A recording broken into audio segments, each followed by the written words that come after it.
Hi மக்களே, welcome to Priya tax. இன்னைக்கு நம்ம வீடியோவில் எதை பற்றி பேச போகிறோம்னா, ரொம்பவே பொதுவான ஆனால் மிகுந்த கவலையை ஏற்படுத்தக்கூடிய மூச்சு பிரச்சனைகளை பற்றி தாங்க பேச போகிறோம்.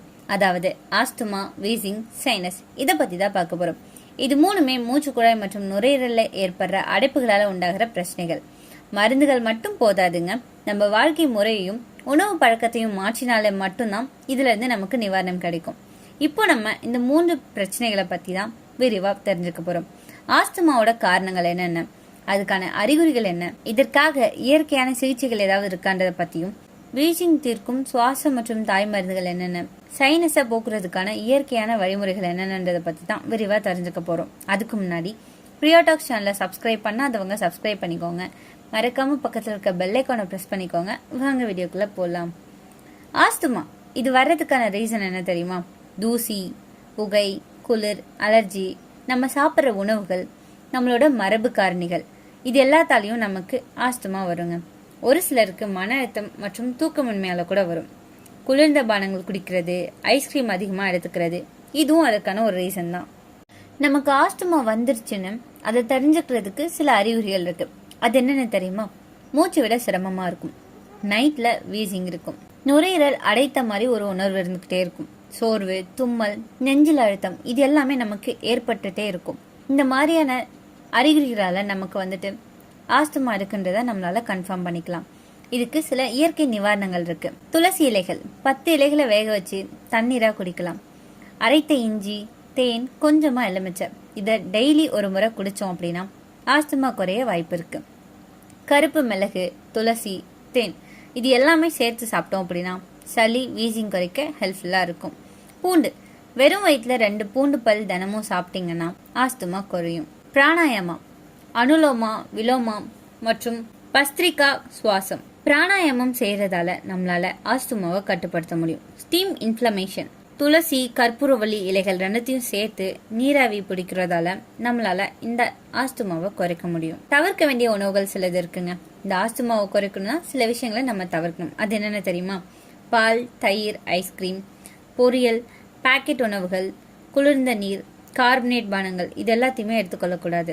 வெந்தய கஞ்சி, தண்டுக்கீரை, முருங்கைக்கீரை, தண்ணீர் நிறைந்த பழங்கள், தர்பூசணி, முலாம்பழம் போன்ற பழங்கள், நெத்திரி மீன், மஞ்சள் சேர்த்த உணவுகள், இது எல்லாத்தையுமே நீங்க எடுத்துக்கிறதால உங்களால ஈஸியா ஆஸ்துமால இருந்து ரிலீஃப் ஆக முடியும். அடுத்தது வீசிங். வீசிங் அப்படின்னா என்ன தெரியுமா? மூச்சு விடும்போது ஒரு விதமான சவுண்ட் வரும். அதற்கான காரணம் தான் நுரையீரலில் ஏற்படுற அடைப்பு. இதை தான் நம்ம வீசிங் அப்படின்னு சொல்றோம். இந்த வீசிங்கை சரி செய்ய இயற்கை வழிகள் இருக்கு. அது என்ன தெரியுமா? இஞ்சி சாறு, கொஞ்சமா தேன், இதை நம்ம சேர்த்து சாப்பிட்டோம் அப்படின்னா வீசிங்கா அடக்கும். மஞ்சப்பால், இதை நம்ம நைட்ல குடிக்கலாம். துளசி கஷாயம், துளசி, இஞ்சி, மிளகு, இது எல்லாத்தையுமே வேக வச்சு குடிச்சோம் அப்படின்னா வீசிங் குறையும். நெய், கொஞ்சமா கருப்பு மிளகு, ஒரு சிட்டிகை மிளகு நெய்யில கலந்து காலையில சாப்பிட்டோம் அப்படின்னா வீசிங் குறையும். அனுலோமம், விலோமம் போன்ற யோகா செய்யறதால மூச்சு சமநிலைப்படுத்தப்படும். வீசிங்க்கு உதவுற சில மூலிகை இருக்கு. கற்பூரவள்ளி, நீர்வேர், சிறுநாகப்பூ, அதிமதுர கஷாயம், இது எல்லாமே நம்ம பயன்படுத்துறதால இயற்கையாகவே நம்மளால இந்த வீசிங்ல இருந்து ரிலீஃப் ஆக முடியும். அடுத்தது சைனஸ். சைனஸ் வர்றதுக்கான காரணங்கள் என்ன தெரியுமா? அதிகப்படியான சளி, இது மூக்குல அடைப்பை ஏற்படுத்தும். தூசி, குளிர், அலர்ஜி, மூக்கடைப்பு காரணமா சுவாச குழாயில அழுத்தம், இது எல்லாமே நம்மளோட சைனஸ்க்கான காரணங்கள். இயற்கையான சில தீர்வுகள் இருக்கு. நீராவி, ஸ்டீம் இன்ஹலேஷன், நீராவி பிடிக்கும் போது யூக்கலிப்ஸ் எண்ணெயை சேர்த்து பிடிச்சோம் அப்படின்னா இயற்கை தீர்வு நமக்கு சைனஸ்க்கு கிடைக்கும். சைனஸ் போக சில யோகா இருக்கு. கபாலபதி, அனுலோமம், விலோமம், துளசி, இஞ்சி, கருப்பு மிளகு டீ, இதை தினமும் ஒரு முறை குடிக்கலாம். மூக்குல நெய் துளி விடலாம். வெந்தய எண்ணெய் அப்படி இல்லைன்னா எள்ளெண்ணெய சில துளிகள் மூக்குல விடுறது நல்லதுங்க. உப்பு தண்ணீர் மூக்கு சுத்தம் பண்ணும். சைனஸ் அடைப்பை திறக்கிறதுக்கு இது ரொம்பவே ஹெல்ப்ஃபுல்லா இருக்கும். சைனஸ்க்காக நம்ம தவிர்க்க வேண்டிய சில உணவுகள் இருக்கு. அது என்னன்னு தெரியுமா? குளிர்ந்த பானங்கள், ஐஸ்கிரீம், தூசி புகை இருக்கிற இடத்துல அதிக நேரம் இல்லாம இருக்கிறது, அதிக இரவு தூங்காம இருக்கிறது. அதுக்கான சில உணவுகள், சூடான சூப், கஷாயம் மாதிரியான உணவுகளை சாப்பிடலாம்.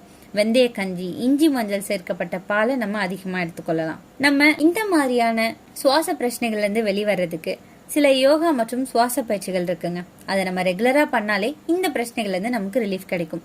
அனுலோமம், விலோமம், கபாலபதி, பஸ்திரிகா, பிரமரி, சூரிய நமஸ்காரம். இதை தினமும் 20 நிமிஷம் செஞ்சோம் அப்படின்னா மூச்சு குழாய் சுத்தமாகுங்க. வாழ்க்கை முறையில் சில மாற்றங்கள் ஏற்படுத்துறதால கூட நம்மளால வீசிங், சைனஸ் இந்த மாதிரியான பிரச்சனைகள்லேருந்து விடுபட முடியும். காலையில் சூரிய வெளிச்சத்தில் நடக்கிறது, தூசி நிறைந்த இடங்களை தவிர்க்கிறது, மன அழுத்தத்தை குறைக்க தியானம் செய்கிறது, தூக்க நேரத்தை சரியாக பின்பற்றுறது. ஆஸ்துமா, வீசிங், சைனஸ் எல்லாமே நம்மளால கட்டுப்படுத்தக்கூடிய நோய்கள் தான். மருந்துகளோட இயற்கை வழிகளை சேர்த்து வாழ்க்கை முறையை மாற்றினோம் அப்படின்னா நம்ம மூச்சு சுவாசம் இயல்பாகும். மூச்சு விடுவது உயிரோட அடையாளம். அதை காக்குற பொறுப்பு நம்ம கையில தாங்க இருக்கு. இன்னைக்கு நான் சொன்ன விஷயங்கள் எல்லாமே உங்களுக்கு ஹெல்ப்ஃபுல்லா இருக்கும்னு நம்புறேன். இந்த வீடியோ உங்களுக்கு பிடிச்சிருந்துச்சுன்னா லைக் பண்ணுங்க, ஷேர் பண்ணுங்க, மறக்காம நம்ம சேனலை சப்ஸ்கிரைப் பண்ணுங்க. அடுத்த ஒரு அற்புதமான வீடியோல சந்திக்கிறேன்.